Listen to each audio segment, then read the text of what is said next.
अगर तुम इस वीडियो पर आए हो तो तुम्हारा कभी ना कभी स्ट्रीट फाइट तो हुआ ही होगा और उस टाइम पर मे भी तुम पिट भी गए होगे। अगर तुम इस वीडियो को पूरा देखते हो तो मैं तुम्हें श्योर कर देता हूँ कि आगे से तुम कभी भी स्ट्रीट फाइट को नहीं हारोगे, क्योंकि इस वीडियो में मैं तुम्हें 5 ऐसे मूव्स के बारे में बताऊंगा जो अगर तुमने सीख लिया तो चाहे फाइट में तुम अकेले ही क्यों ना हो, तुम्हें कोई नहीं हरा सकता।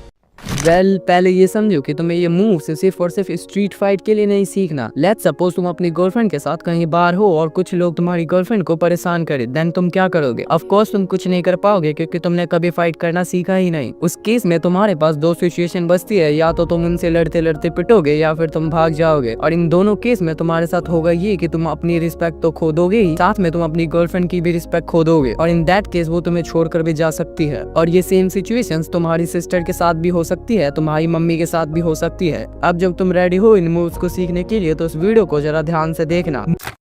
Move number 1 is punch.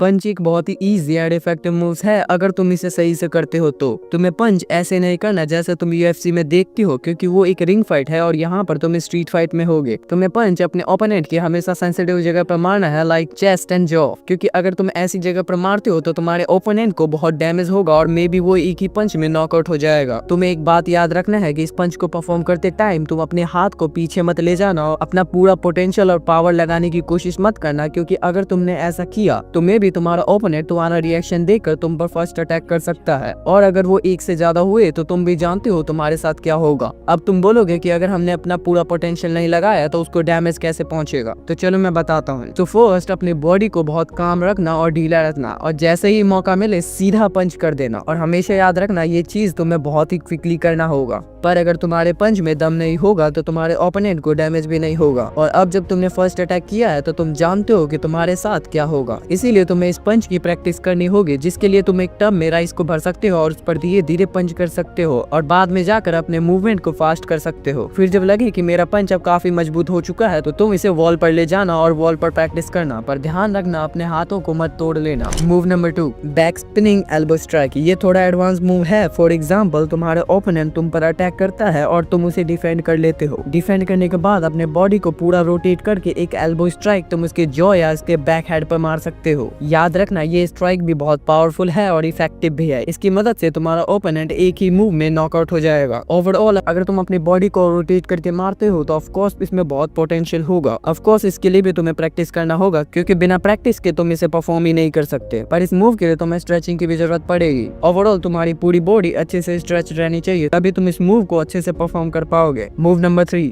Low kick, जिसे तुम अपने ओपोनेंट के नीचे मारते हो, पर इसे मारते वक्त भी तुम्हें अपने पूरे बॉडी को रोटेट करना होगा। अगर तुम इस किक में अच्छे से पावर जनरेट कर पाओ तो तुम इस लड़ाई को यहीं पे खत्म कर सकते हो, क्योंकि इस किक के बाद तुम्हारा ओपोनेंट चलने की हालत में नहीं होगा। अगेन इस किक को परफॉर्म करने के लिए तुम्हारी पूरी बॉडी फ्लेक्सिबल होनी चाहिए, इसीलिए मैंने कहा था तुम्हें स्ट्रेचिंग भी करनी होगी अगर इन मूव्स को तुम्हें परफॉर्म करना है तो। अगर तुम्हें ये भी नहीं पता कि स्ट्रेचिंग कैसे करना है तो तुम यूट्यूब पर इसके ट्यूटोरियल देखकर सीख सकते हो। इस किक को परफॉर्म करने के लिए भी तुम्हें प्रैक्टिस की जरूरत पड़ेगी ताकि इस किक को तुम अच्छे से परफॉर्म कर पाओ, पर इसके लिए तुम्हें पंचिंग बैग की जरूरत पड़ेगी और मुझे पता है तुम्हारे पास पंचिंग बैग भी नहीं होगा। तो तुम इसे परफॉर्म करने के लिए किसी सॉफ्ट जगह पर अपने पैरों को धीरे धीरे से मारने से स्टार्ट करना और देन तुम इसमें परफेक्ट होते जाओगे, क्योंकि always remember practice makes perfect. Move number 4 इस पंच का मुझे नाम तो नहीं पता है, बट ये बहुत ही इफेक्टिव पंच होता है अगर तुम इसे सही से यूज करते हो तो। मुझे पता है ये पंच तुमने कभी ना कभी किसी पे ट्राई तो किया ही होगा, बट तुम इस पंच को सीरियस सिचुएशन में भूल जाते हो। पर नेक्स्ट टाइम से तुम्हें इसे भूलना नहीं है और इसे अच्छे से परफॉर्म करना विद फास्ट मूवमेंट। और याद रखना इस पंच को भी तुम्हें अपने ओपोनेंट के सेंसिटिव जगह पे मारना है, लाइक चेस्ट और रिब। अगर तुम इस पंच को अपने पूरे पोटेंशियल के साथ मारो तो तुम्हारा ओपोनेंट चाहे कितना ही बड़ा और ताकतवर क्यों ना हो, वो सामने वाला ढेर ही हो जाएगा।